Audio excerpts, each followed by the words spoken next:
కేంద్ర మంత్రులు కిషన్ రెడ్డి, బండి సంజయ్ కు భువనగిరి ఎంపీ చామల కిరణ్ కుమార్ రెడ్డి కౌంటర్ ఇచ్చారు. కేసీఆర్ 10 ఏళ్లు రాష్ట్రాన్ని దోచుకుంటే కిషన్ రెడ్డి ఎందుకు మాట్లాడలేదని ప్రశ్నించారు. బీఆర్ఎస్ దోపిడీని ఎరికట్టి ఉంటే ఇప్పుడు తెలంగాణ మిగులు రాష్ట్రంగా ఉండేదన్నారు చామల.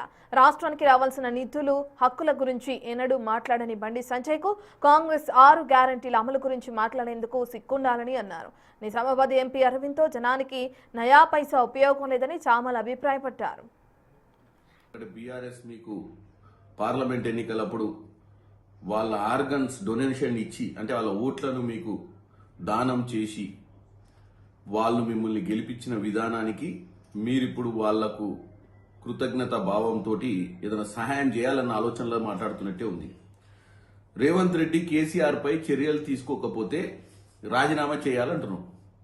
నేను ఒకటే అడుగుతాను కిషన్ రెడ్డి గారు, మీరు గత 11-12 సంవత్సరాల నుంచి ఢిల్లీలో అధికారంలో ఉండి కీలక శాఖల మంత్రి పదవిలో ఉండి కూడా తెలంగాణను 10 సంవత్సరాలు మిగులు రాష్ట్రాన్ని దోచుకపోతుంటే కూడా నిమ్మకు నీరెత్తినట్టున్నావు తప్ప